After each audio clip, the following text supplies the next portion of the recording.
नमस्ते, हमारे चैनल पर आप लोग के स्वागत है। मैं आप लोगों को शिव गुरु का शिव चर्चा भजन सुनाने जा रही हूँ। अगर भजन पसंद आता है तो आप लोग लाइक करिएगा, सब्सक्राइब करिएगा, शेयर करें, कमेंट में बताइएगा कि भजन कैसा लगा। बोलो शंकर भगवान की जय। भसम बिनु दहिया ना शोभे बाबा, भसम बिना दहिया ना शोभे बाबा, भसम बिना दहिया ना शोभे बोले भसम बिनु।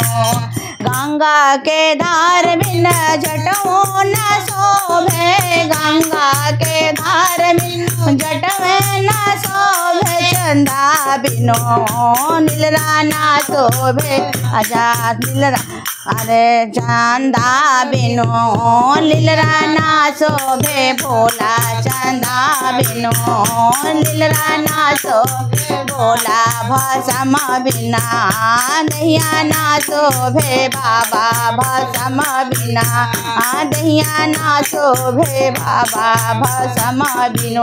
बिच्छू कुंडल बिन कनो न शोभे, बिच्छू कुंडल बिन कनो न शोभे, कनो न शोभे हो कनो शोभे, सर्प बिना गलवा ना शोभे बाबा, सर्प बिना गलवा ना शोभे बाबा, भसम बिना दहिया ना शोभे बाबा, भसम बिना दहिया ना शोभे बाबा, भसम बिनु।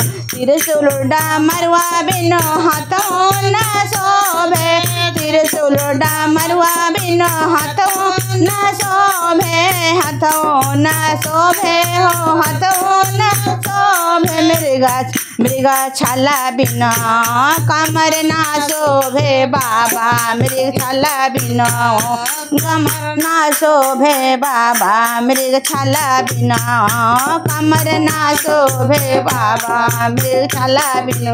ओ भसम बिना दहिया ना शोभे बाबा, भसम बिना दहिया ना शोभे बाबा, भसम।